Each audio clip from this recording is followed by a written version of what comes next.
출사표를 던진 그 당대표 내셨는데 그 각오 들어보겠습니다. 어서 오십시오. 네. 근데 왜 그 얘기하는데 왜 내가 눈물이 나오려고 그래?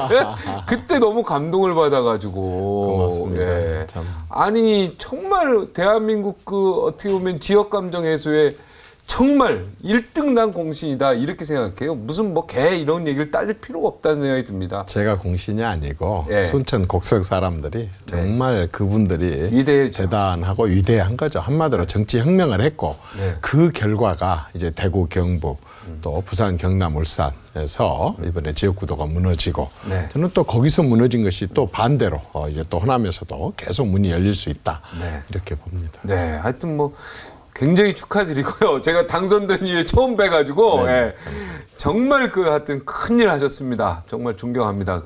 자, 이번에 당대표 나오신다고 들었습니다. 자, 왜 당대표 나오시려고 합니까? 그 점입니다. 네. 제가 호남에서 22년 동안을 정말 계속 새누리당으로 출마를 해서 지역구도를 한번 넘어보려고 네. 그렇게 노력을 했었었고 네. 그렇게도 안 되던 그 벽이 네. 정말 넘어지게 무너졌죠? 되더라고요. 네. 근데 그 과정에서 제가 정말 가장 크게 깨달은 것은 정말 얼마나 국민들이 무서운지 또 얼마나 두려운 존재인지 한 표 한 표, 한 분 한 분이 얼마나 소중한 존재인지를 저는 그냥 느끼는 게 아니라 뼛속 깊게 새겼습니다.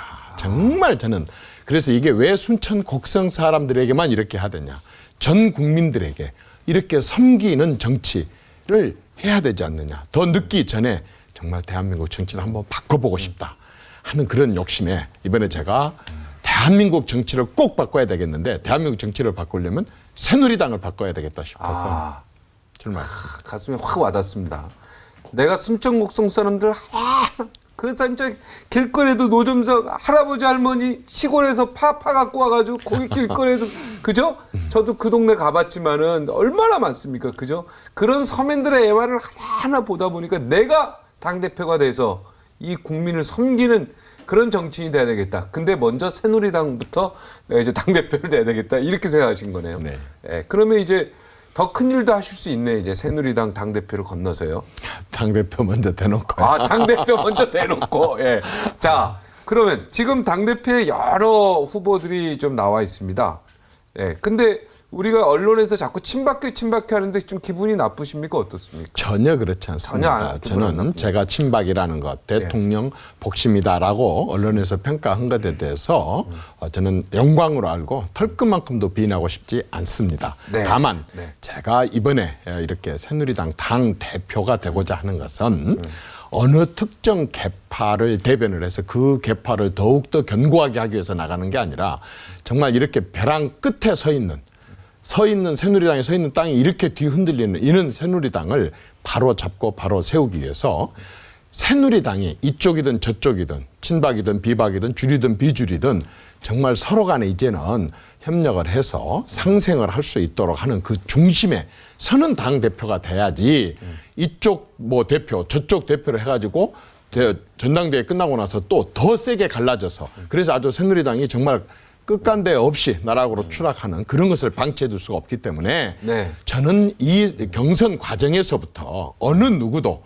그런 개파나 파벌을 내세우지 말고 네. 정말 어떻게 우리가 국민들을 모시고 잃어버린 국민들의 사랑을 다시 받을 것인가 하는 것에 저는 더 우리가 좀 중점을 둬야 되지 않느냐 그런 심정입니다. 네, 정무수석 하셨으니까 뭐 여야 할 것 없이 개파를 다 넘나들면서 다 인간관계를 하셨겠죠. 그래서 정무수석이 아니라 정무수석 하셨잖아요. 호남 출신으로서 네. 저는 사실상 지금 더불어민주당이나 국민의당의 핵심 인사들이 핵심 인사들이 호남 출신들이 많지 않습니까? 네, 선후배시요. 대부분이 다 선후배들이고 네. 또 형님 동생이고 네. 또 우리 새누리당 안에서도 저는 33년을 새누리당을 했습니다. 네. 그 과거 정권부터 쭉 해왔기 때문에 사실상 이쪽이다 저쪽이다가 아니라 과거에는 또 다 함께 이렇게 했었던 사람들이기 때문에 저만큼 새누리당의 화합과 통합을 얘기할 때 여야 간에 또는 주류 비주류 간에 저만큼 정말 친근감 있게 정치를 그렇게 통합하고 화합할 수 있는 사람이 저는 드물 것이다 이렇게 생각을 합니다. 네, 거의의 꿈이라는 단어 이렇게 그게 무슨 말입니까? 거의의 꿈이.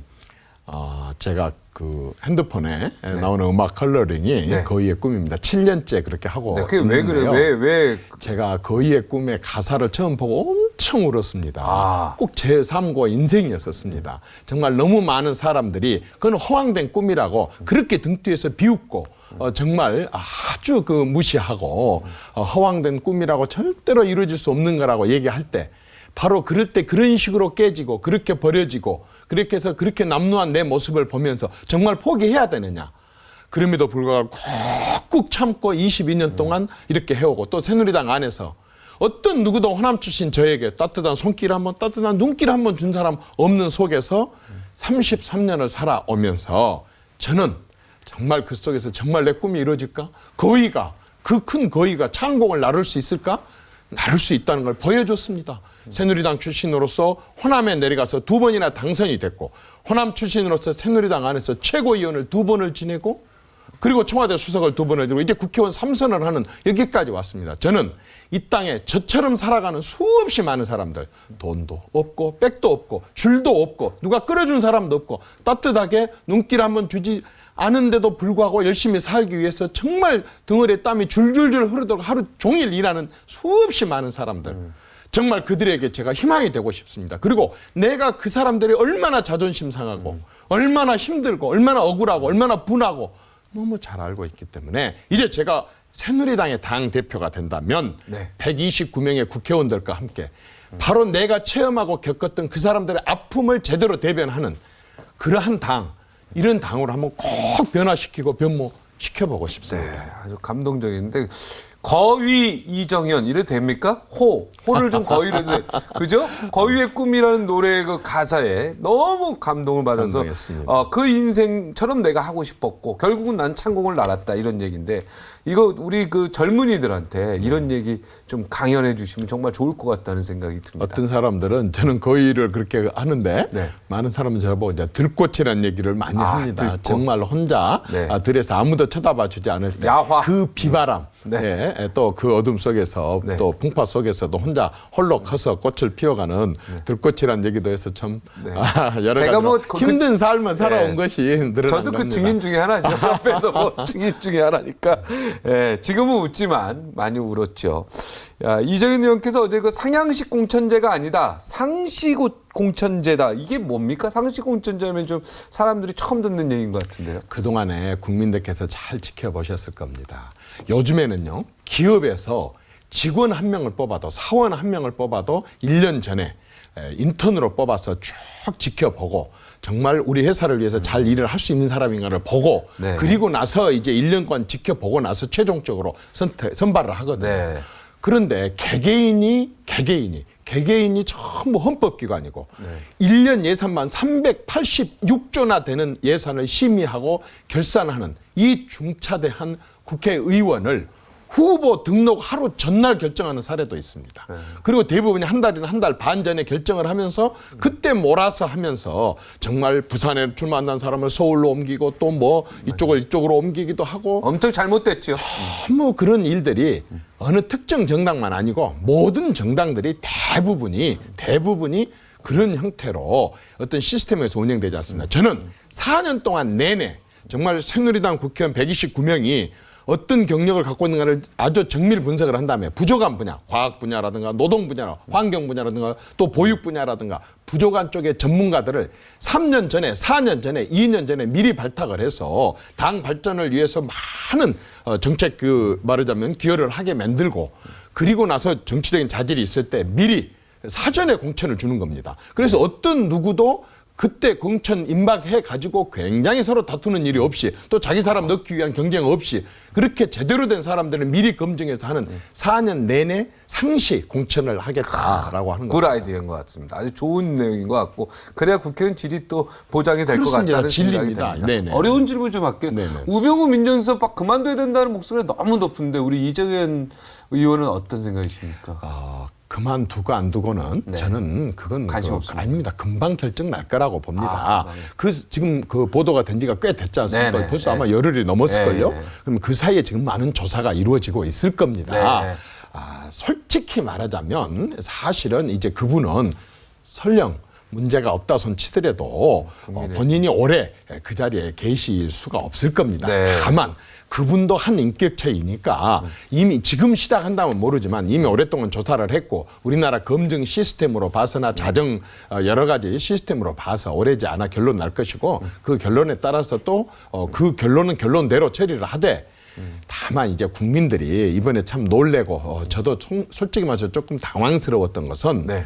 일반 서민들 사이에 20억은 큰 돈입니다. 또 320억은 더 큰 돈. 엄청난 돈이에요. 그러나 1320억이라는 이러한 말하자면은 빌딩 사고 수치 파는. 자체가 일반 국민들은 참 많이 당혹스러웠을 겁니다. 당당하죠. 워낙 요즘에 국민들이 어렵고 힘들고 이렇게 하다가 보니까 더 많이 걱정들을 하고 네. 좀 그런 게 있지 않았나 싶습니다. 네. 자, 30초 마지막 발언. 국민을 향해서 한 말씀만 해주십시오. 더 오래 하고 싶은데 또 우리 이영작 박사님이 기다려서. 예. 이번에도 저 한번 도와주십시오. 정말 호남에서 그 50여 년 동안 쌓여왔어서 지역 구도도 넘는 사람입니다. 우리 새누리당에 여러 가지 당내 좀 갈등이 있습니다만 저는 충분히 쉽게 넘어올 수 있고 통합을 시킬 수 있을 뿐만 아니라 제가 꼭 하고 싶은 것은 국민들이 지금까지 한 번도 경험하지 못했었던 그런 정치 개혁을 화끈하게 한번 하고 싶습니다. 한번 도와주십시오. 네. 감사합니다. 제가 이렇게 감사합니다.